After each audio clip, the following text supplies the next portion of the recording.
Bonjour à toi Grande Lumière. Aujourd'hui on va parler de yoga, ses origines, d'où ça vient, à quoi ça sert, comment le pratiquer, comment le lire. Je vais essayer aujourd'hui de te donner un petit résumé justement du yoga, de son histoire et de tout ça. Donc si ça t'intéresse, reste sur cette vidéo. Tu peux aussi t'abonner justement à mes réseaux sociaux et t'abonner à ma chaîne YouTube. On commence tout de suite. Alors en premier, avant même de commencer dans l'histoire du yoga, on va essayer de s'intéresser au mot yoga en soi. Qu'est-ce que ça veut dire déjà yoga en sanskrit? Sanskrit, déjà, c'est la langue qui était utilisée déjà auparavant et qui est encore utilisée maintenant comme justement une langue de transmission subtile. C'est-à-dire que c'est beaucoup à voir justement, le sanskrit a énormément à voir avec la subtilité, la vibration qui émane d'un mot. Donc le mot yoga, ça vient du mot yug qui veut dire l'union. On va voir un petit peu plus après de quelle union on parle vraiment dans ce mot-là, mais c'est très important justement ce mot et je te l'expliquerai un petit peu plus tard pourquoi on cherche l'union et l'union avec qui ou quoi. Donc avant de commencer, du coup, je voulais simplement te dire qu'il y a énormément de traditions en yoga, il y a énormément de styles de yoga, il y a beaucoup d'émanations en yoga. Mais si je peux te dire une seule chose, c'est que l'émanation première et principale du yoga vient de Shiva.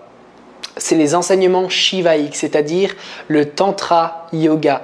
Même le taoïsme découle du tantra. D'autres traditions gnostiques découlent du tantra.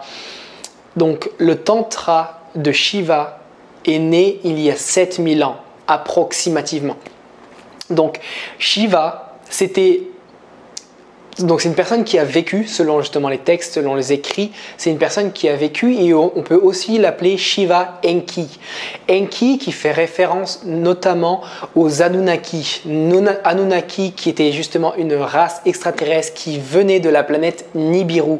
Je t'invite énormément à suivre ou d'écouter un petit peu plus sur les Anunnaki parce que ça donne une vision complètement différente de notre histoire, de notre humanité, pourquoi on est né ici. Donc encore une fois, on l'appelait Shiva Enki, qui était une sorte de dieu ou un humain incarné qui était divin et qui est venu il y a 7000 ans sur Terre justement transmettre ses connaissances du yoga, connaître cette sagesse ancestrale. À partir de ce moment-là, à partir de Shiva et de ses instructions, au début il était très peu connu et c'était quelque chose de complètement sectaire, de très petit. Il avait quelques disciples et petit à petit justement ce message-là a commencé à se répandre. C'est un petit peu comme Jésus au début, il était vu comme sectaire, il était très confiné, peu de personnes, il avait quelques disciples et petit à petit le message a commencé à se diffuser. Donc tout ça se passe évidemment en Inde et justement Shiva a beaucoup voyagé en Inde, au Népal, en Himalaya et il a transmis justement cette connaissance, il a transmis ce savoir-là. Et évidemment, ce n'était pas simplement une connaissance qui était mentale, il a invité justement ses disciples à pratiquer la discipline que l'on connaît maintenant comme le yoga traditionnel shivaïque. Donc la tradition que je suis moi personnellement découle directement du tantra yoga de Shiva et des enseignements de Shiva. Donc tout ça pour dire que la naissance du yoga s'est fait avec Shiva Enki. Donc déjà tu as pas mal de matière pour aller regarder justement avec les Anunnaki, avec Shiva, le shivaïsme aussi dans les régions de l'Inde. Donc ça a commencé avec lui. Suite à ça, beaucoup de pratiques et beaucoup d'enseignements de Shiva ont été traduits, ont été écrits, ont été transmis. Donc la transmission s'est faite par certains textes qui sont sacrés en yoga. Il y a beaucoup de textes qui sont sacrés, mais le texte référence c'est vraiment le Mahabharata qui de là découle beaucoup de choses, notamment la Bhagavad Gita qui sont des textes sacrés, qui sont un petit peu comme la Bible de l'hindouisme ou la Bible du Tantra. Ensuite, il y a eu les Védas, les Rig Védas, le Rig Veda qui était le plus ancien texte ou le recueil un petit peu de textes de la sagesse indienne. Tous ces textes-là, justement, font partie un petit peu de cette richesse indienne qui nous transmet énormément de sagesse, qui nous transmet énormément de manières de penser qui sont complètement à l'opposé dans laquelle on vit actuellement.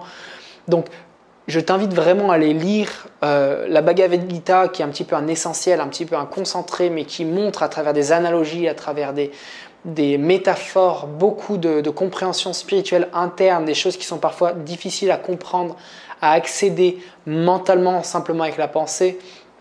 Mais tout ce qui est les Védas, tout ce qui est Mahabharat, tout ce qui est, qu'est-ce que je t'ai dit aussi, la Bhagavad Gita, tout ça sont très importants. Mais ce qui a fait que le yoga est devenu très connu et de plus en plus répandu et connu, c'est grâce au sutra de Patanjali il y a à peu près 2500 ans. Encore une fois, je te dis à peu près parce que je ne pense pas qu'il y ait à ce jour des dates qui soient fixes, extrêmement déterminées. Donc je te dis toujours à peu près 7000 ans, à peu près 2500 ans.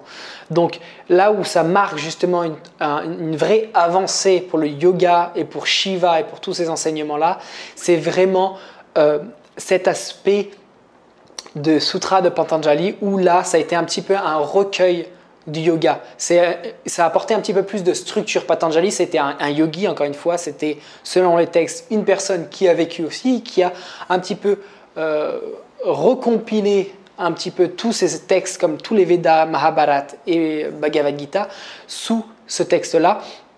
Et que ça permet justement de comprendre un peu plus. Et justement dans ce texte, il y a notamment les 8 limbs of yoga, les 8 chemins du yoga ou les 8 étapes du yoga. Ça dépend et c'est un petit peu les 8 étapes qui mènent à la réalisation. Donc parmi ces 8, je vais le faire très rapidement pour que tu aies en gros, c'est en premier, il y a les yamas, ensuite les niyamas, ensuite les asanas qui sont les postures de yoga. Ensuite, il y a la respiration qu'on appelle aussi le pranayama. Ensuite, il y a le pratyahara, c'est-à-dire le retrait des sens du monde extérieur, donc le fait de s'intérioriser, l'introspection. D'accord ? Ensuite, il y a le dharana. Dharana, c'est le facteur de concentration, c'est-à-dire la concentration énergétique dans les chakras. Ensuite, numéro 7, il y a le dhyana, qui est la méditation, donc c'est-à-dire l'observation du mental, l'observation des pensées. Et ensuite, il y a samadhi, samadhi qui est la réalisation de l'être ou la réalisation de la conscience ultime de Brahma, de Dieu, un petit peu la conscience divine, christique qui est en soi. Et si le mot samadhi t'intéresse, je t'invite à aller voir justement le reportage qui est maintenant disponible en français qui s'appelle Samadhi. Il y a le 1 et le 2. Donc ça, c'est les 8 étapes qui mènent à la réalisation d'un aspirant spirituel, d'une personne qui est sur le chemin du yoga. Donc grâce à Patanjali, on a commencé un petit peu à structurer un petit peu le yoga et commencer à pouvoir répandre de plus en plus cette pensée du tantra yoga, des postures de yoga, un petit peu de la discipline yogi comme les purifications dans les yamas et les niyamas, faire attention à l'autre, quelles sont justement les choses importantes à faire pour moi et aussi pour les autres. Toutes ces choses-là ont été regroupées grâce à Patanjali. Donc maintenant, on va essayer de voir quel est le but, comme je te disais un petit peu avant, quel est le but du yoga. Donc ce que je te disais, en yoga, il y a 3 aspects majeurs que selon moi sont très importants du but du yoga. Premièrement, tu as l'aspect physique. Deuxièmement, tu as l'aspect énergétique. Et troisièmement, tu as l'aspect spirituel. Dans le 3e point, c'est là où on va comprendre pourquoi le mot yoga est si important. D'accord ? Donc, sur l'aspect simplement physique, corporel, effectuer justement des postures de yoga, respirer avec les techniques de yoga, faire des purifications physiques et corporelles dans le yoga, tout ça est très important. Pourquoi ? Parce que tu sais que notre corps émet des sécrétions, c'est ce qu'on appelle les sécrétions hormonales. Tu en as à différents niveaux du corps et ces sécrétions hormonales peuvent être dérangées, surtout actuellement dans la façon que nous vivons actuellement, peuvent être les sécrétions complètement dérangées, voire arrêtées, voire complètement en haut, en bas et qui font complètement des yo-yo. Justement, la régulation de ces hormones se font majoritairement au niveau du chakra Vishuddha, jusqu'ici qui est la thyroïde. C'est un petit peu le centre de contrôle du reste. Donc cette sécrétion hormonale justement va être dérangée notamment par les perturbateurs endocriniens que tu peux avoir justement dans la nourriture, que tu peux avoir aussi dans les écrans, que tu peux avoir dans le ciel avec les chemtrails. Donc tous les agents toxiques en fait dans la nourriture et dans ce que tu manges, dans laquelle tu te nourris, non pas forcément ce que tu manges, mais ce que tu manges à l'extérieur, tu m'entends bien, pas simplement la nourriture physique, mais aussi la nourriture spirituelle et les choses que tu entends, que tu vois. Donc, toutes ces choses-là vont venir perturber justement ta situation intérieure et hormonale et ta sécrétion hormonale. Le stress avec le cortisol, par exemple, qui va exercer une énorme pression justement avec le cortisol. Tout ça, le stress et notre style de vie actuel fait qu'on est complètement déréglé. Si tu veux, ton sécrétion normale d'hormones ici, par exemple le thyroïde doit être ici, alors qu'actuellement il est ici. Ou bien il peut être en hypo ou en hyper. Tu vois, donc si tu veux, c'est complètement désordonné. Tes hormones sont complètement perdues. Donc ta réaction émotionnelle est complètement disproportionnée. Donc tu te rends compte que émotionnellement, tu n'es plus du tout là où tu devrais être, que tes réactions sont énormes par rapport à la cause réelle de ce qui a créé cette émotion. Donc tout ça, c'est vraiment ce qui va impacter directement ta vie quotidienne. Donc la sécrétion hormonale, c'est un petit peu ta stabilité, comment tu te sens dans ton corps, dans ton esprit et au niveau émotionnellement. Donc les postures de yoga vont venir justement permettre de stabiliser parce que tu sais que chaque posture va venir travailler sur une glande. Et justement, ces glandes sont responsables de la sécrétion hormonale. Donc toutes les postures que tu as en yoga, c'est pour une raison bien spécifique. Ce n'est pas simplement au hasard qu'on fait un geste comme ça. Ce n'est pas au hasard pourquoi on se plie comme ça. Ce n'est pas au hasard pourquoi on se focus sur la glande pinéale et pourquoi on regarde ses pieds à ce moment-là. Tout ça a une raison scientifique parce que le yoga, c'est un système. Et sans système, il n'y a pas de vraie progression. Le système, ça aide justement à créer une routine de vie. Donc, la sécrétion hormonale est très importante justement pour toi si tu cherches à stabiliser ta vie. Donc ça, c'est l'aspect vraiment physique. Les postures viennent induire directement une sécrétion hormonale, une stabilisation. La respiration également va permettre justement d'équilibrer, mais ça, c'est pour le deuxième point. Donc, on vient de voir justement l'aspect pourquoi c'est si important le yoga dans l'aspect physique. Maintenant, on va voir justement sur l'aspect énergétique. Et là, justement, entre la respiration et justement le prana qui est l'énergie vitale qui se trouve autour de nous, qui se trouve en toi, dans ton corps. Et lorsque ce prana est mal réparti dans les organes, lorsque ce prana ou cette énergie vitale, ou aussi le chi dans la tradition taoïste, lorsque ce prana circule mal, il est stagnant ou il est bloqué. Au niveau énergétique, on a des chakras. Les chakras sont des centres énergétiques, des roues d'énergie. Lorsque le chi ou le prana circule mal, il va venir bloquer ces centres énergétiques. Les centres énergétiques, on en a 7 principaux. On en a bien plus. Il y en a près de 55 000 différents chakras, différents points énergétiques. Mais les 7 principaux sont tout le long de ta colonne vertébrale. Le premier chakra s'appelle le Muladhara, le second qui est au niveau justement du coccyx. Le second chakra s'appelle le Svadhisthana, qui est au niveau des organes reproducteurs. Le troisième s'appelle le Muladhara, qui est au niveau un petit peu légèrement au-dessus du nombril. Ok, après si tu devais le situer, c'est entre le plexus solaire et le nombril. Ensuite, le quatrième, c'est le Anahata, c'est au niveau du plexus solaire, au-dessus du plexus solaire, au niveau du cœur. Ensuite, tu as le Vishuddha chakra, qui est le chakra de la gorge. Ok, donc c'est justement tout ce qu'on disait par rapport à la thyroïde. Et ensuite, tu as le Agni ou Ajna, Agni chakra qui est juste ici, le 6e, la glande pinéale, la glande pituitaire. Et le dernier, c'est Sahasrara, qui est justement l'ultime, c'est le portail vers la divinité extérieure et intérieure, parce que le centre d'émission et de réception. Sahasrara, c'est la couronne. Voilà, donc ces centres principaux énergétiques peuvent être déstabilisés, peuvent être bloqués, peuvent être stagnants ou peuvent être activés. Donc le but en yoga, avec justement l'aspect énergétique, c'est de venir réveiller justement ces chakras. Chaque posture de yoga vient activer ces chakras, vient ouvrir ces roues énergétiques et viennent permettre que le prana qui est présent, c'est ce qu'on appelle le champ magnétique ou le champ électrique global qu'on a autour de nous, qu'on ne voit pas, qui est invisible, puisse pénétrer justement ces petits champs énergétiques qu'on a chacun dans nos corps qui peuvent être plus ou moins activés. Donc plus tu pratiques les postures de yoga, plus tu travailles ta respiration qui va venir littéralement équilibrer et stabiliser tes chakras, va permettre justement à l'énergie Kundalini, l'énergie primordiale, l'énergie féminine qui se trouve dans ton coccyx, de venir se réveiller et de réveiller le serpent. Le serpent d'ailleurs qui est vu comme le serpent diabolique dans la religion, dans la religion en général, mais dans le christianisme c'est énormément diabolisé, le serpent du diable.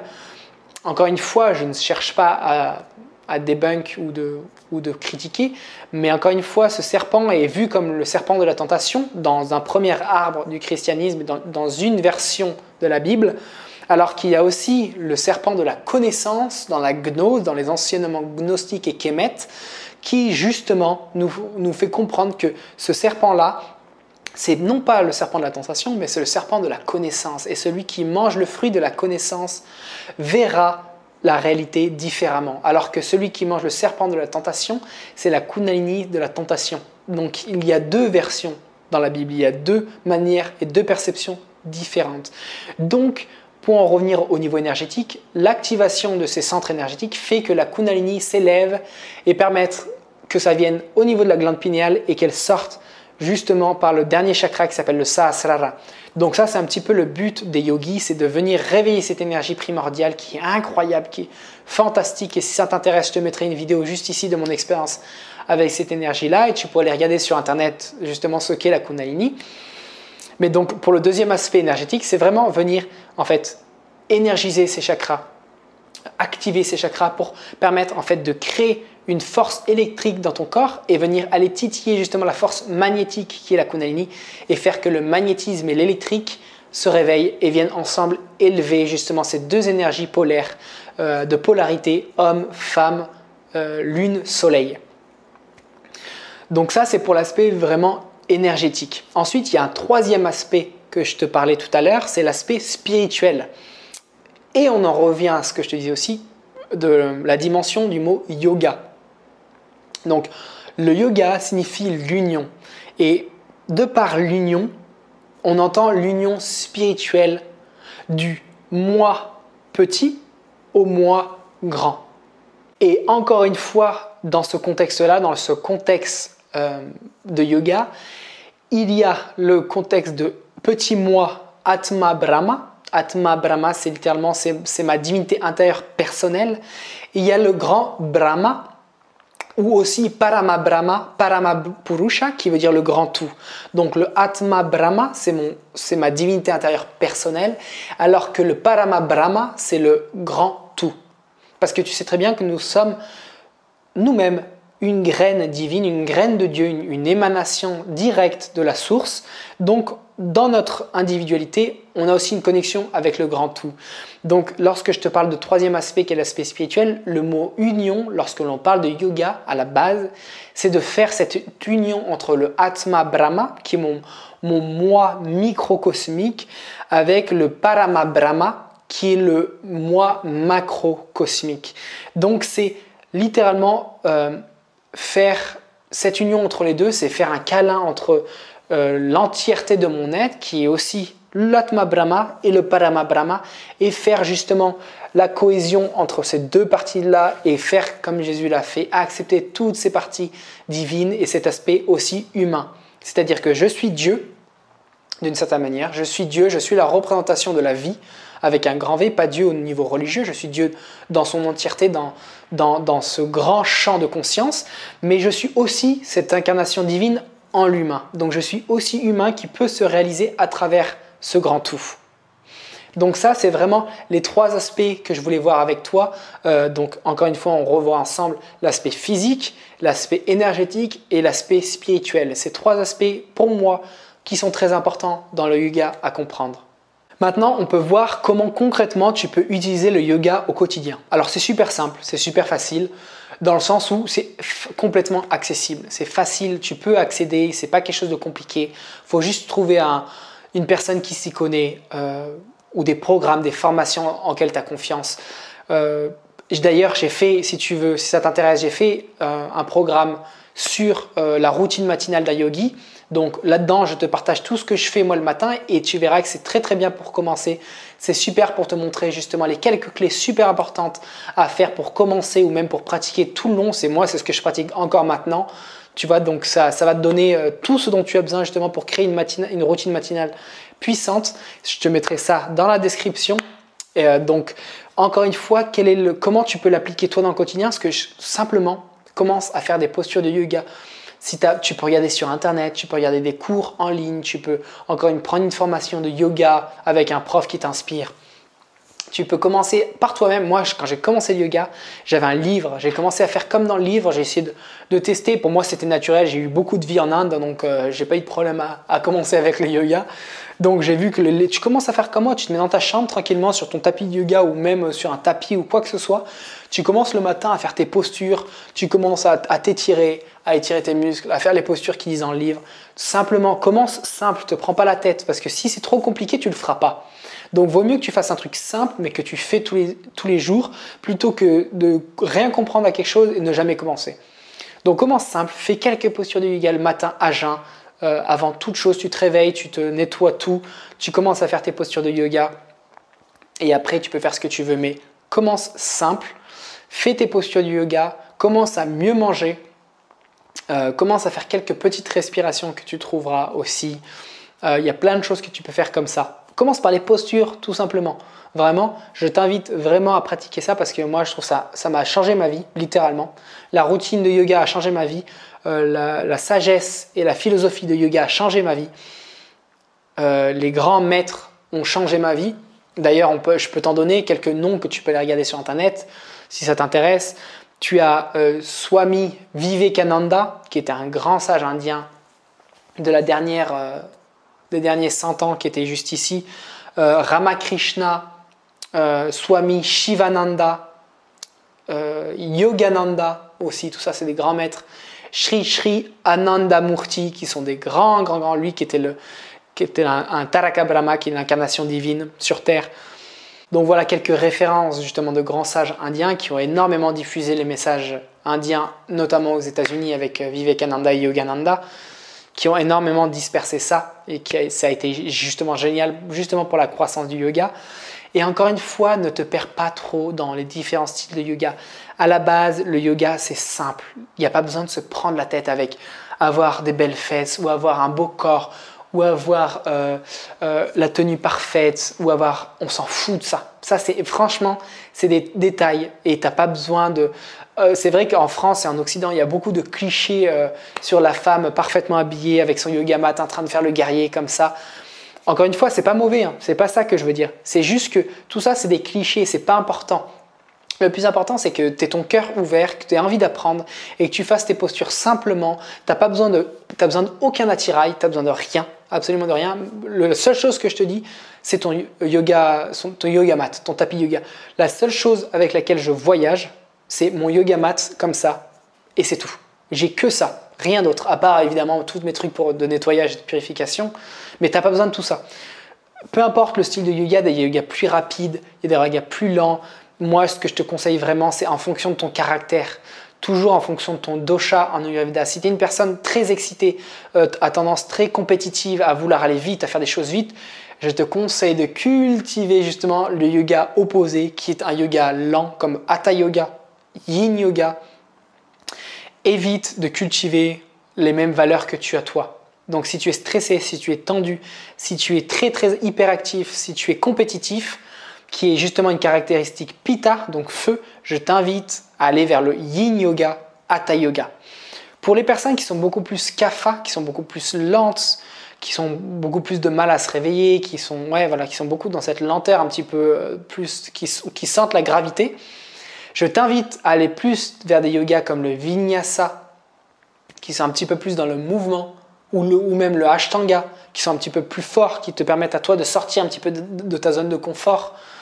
Donc, il y a plein de styles de yoga. Encore une fois, il y a le Raja Yoga, le Bhakti Yoga, Karma Yoga, toutes ces choses-là. Et si tu veux, je peux te montrer ça à la caméra, parce qu'on est intime maintenant. Et pour que tu vois un petit peu la lignée que je représente, c'est ça. Alors tu peux voir le triangle qui va vers le haut, ça représente justement le Karma Yoga, c'est le yoga de l'action, c'est le yoga du service à l'humanité. Ensuite, le triangle qui va vers le bas, c'est le Jnana Yoga. Le Jnana Yoga, c'est le yoga de la connaissance, de l'autoconnaissance. Donc connais-toi toi-même pour aider l'humanité. Ensuite, tu peux voir justement le soleil qui représente justement Bhakti. Bhakti Yoga, c'est le yoga de la dévotion. Et ensuite, tu as la Svatika qui est justement l'emblème. Attends, alors je te le mets comme ça. Voilà, l'emblème qui a été détourné justement par les nazis, qui est en fait le signe de la croissance spirituelle et de la victoire dans le chemin spirituel. Donc, tout ça, encore une fois, le triangle du haut, service à l'humanité, et ça arrive une fois que tu as la connaissance de toi. Donc, la connaissance de toi invite au service vers l'humanité. Donc, si tu travailles que la pratique et que toi et la connaissance de toi, ton ego spirituel va prendre le dessus et ton ego spirituel va littéralement guider ta vie. Si tu n'as pas le service à l'autre, tu vas te laisser emporter. Donc, le service à l'autre permet justement cette sagesse, permet justement d'acquérir toute cette connaissance avec le triangle vers le bas, et cette connaissance, c'est la traduire vers l'autre et aider l'autre sur son chemin. Il y a aussi un autre concept qu'on appelle prakar. Prakar, c'est littéralement embarquer les gens sur le chemin spirituel avec toi. Si toi, tu es sur un chemin spirituel, invite les gens à te rejoindre avec l'inspiration. Donc, c'est lorsque toi, tu commences ton propre chemin spirituel, tu découvres des choses, tu sens des choses, tu commences à expérimenter des choses nouvelles. Et plus tu pratiques et tu vois les difficultés sur le chemin, tu te rends compte de la puissance de l'ego spirituel, tu te rends compte de toutes ces tentations qui sont là sur ton chemin et tu apprends de ça, tu apprends du chemin spirituel et tu continues à avancer, tu continues à faire tes purifications. Et le fait, et ça en fait c'est une sagesse et c'est une richesse incroyable à partager avec les autres. Et Prakar, c'est justement permettre justement aux autres de te rejoindre sur tes propres pratiques, sur ton propre chemin. C'est comme un maître qui est passé par toutes ces étapes-là et qui donne aux personnes qui commencent à pratiquer, à voir les difficultés. Donc il y a plein de personnes que tu peux prendre comme personne en exemple. Tu peux même toi être sûrement un exemple. On s'inspire tous les uns les autres. Donc c'est ça qui est génial, c'est qu'on avance ensemble. C'est pour ça que je suis tout le temps on avance ensemble, grande lumière. C'est vraiment ça, on se tire vers le haut, grande lumière, on essaye de se donner des idées positives, on essaye de partager des choses qui nous passionnent, des choses qui sont difficiles, des cercles de parole. Toutes ces choses-là permettent justement au yoga d'exister, de faire ce qu'il est vraiment. Et encore une fois, dans cette vidéo, je ne t'ai pas parlé de toutes les choses qu'un yogi fait, toutes les purifications, toutes les tapas qu'on dit. Les tapas, c'est certaines disciplines qu'on s'impose volontairement pour aller nettoyer le subconscient, pour aller purifier justement ces tentations, pour aller purifier toutes ces tendances de l'esprit. Ces tendances de l'esprit, aller vers le sucre, aller vers le gras, aller vers le malsain, aller vers le drame, aller vers la négativité. Toutes ces choses-là, c'est-à-dire apprendre à reprendre les rênes justement du cheval et ne plus se laisser complètement avoir par le cheval fou, mais reprendre les rênes du cheval et ne pas se laisser embarquer justement dans la danse que le cheval t'impose. Le cheval, c'est ton ego, c'est ton esprit fou, c'est ton monkey mind. Mais celui qui a les rênes, c'est toi, c'est pas le cheval. Donc, le yoga, c'est simplement apprendre à reprendre les rênes du cheval de ta vie, de ton indépendance, de ta résilience interne et ne plus te laisser guider par ces impulsions et ces envies simplement égotiques. Donc le yoga, c'est un système global, holistique de guérison de l'être. C'est un système qui demande de la discipline, qui demande du cœur, de la passion, un peu de folie aussi sûrement pour pouvoir surpasser toutes ces difficultés. Et justement, en yoga, il y a aussi un concept que j'ai oublié de te dire, il y a un petit peu la Trinité. La Trinité, c'est Brahma. Brahma, c'est le grand tout, c'est Dieu, c'est le concepteur de tout. Ensuite, tu as à droite, tu as Shiva. Shiva qui est le destructeur, celui qui détruit pour reconstruire. Donc Shiva est très important parce que c'est le feu qui transmute, qui transporte et qui transforme. Donc Shiva est extrêmement important pour aller brûler toutes les choses qui sont inutiles dans ta vie, qui ont besoin de brûler. Mais c'est pas un brûler négatif, c'est un brûler extrêmement positif. C'est quelque chose qui vient brûler tous les aspects de ta vie qui sont passés, qui t'empêchent d'avancer. Donc tu as Shiva à droite et à gauche tu as Vishnu, c'est celui qui préserve, qui crée, c'est le créateur. Donc avec ces trois, ça crée un petit peu le triangle de la vie. Donc la création, la destruction et la création, ou tu peux le voir aussi autrement comme Brahma, le grand tout, Vishnu, le grand créateur, et Shiva, le grand destructeur. Et avec ces trois-là, ça forme justement la pyramide, ça forme le grand triangle. Donc, le yoga, c'est un système global pour ta réalisation. C'est un système global, un système scientifique. Je dis bien scientifique, pas la science de maintenant telle qu'on la connaît, mais la science ancestrale, la science millénaire. Donc toutes ces postures, toutes ces respirations, toutes ces purifications, toutes ces postures yoga, toute cette méditation, ces mantras, toutes ces choses-là font partie du système du yoga. Les chakras aussi. Donc tout ça, moi ça me fascine. Ça me fascine littéralement. Quand j'ai rencontré ça, j'ai fait waouh. En fait, tout est donné là-dedans pour ta propre réalisation. Tu as toutes les clés, en fait. Si tu le pratiques avec cœur, avec discipline, avec envie, tu as toutes les clés pour, en fait, te réaliser et faire briller cette lumière intérieure et faire briller cette grande lumière. Donc, c'est pour ça que je t'inspire à faire ça. Je t'invite à aller vers là, à te purifier, parce que, justement, c'est nécessaire pour ta réalisation. J'espère que cette vidéo t'a plu, qu'elle t'a permis de t'y retrouver un petit peu dans le yoga. Si tu as des questions, dans les commentaires, si tu veux retrouver toutes mes formations justement aussi sur mon site, c'est ici, je te mettrai dans la description mon site et mes formations avec quelques programmes que tu peux utiliser pour commencer.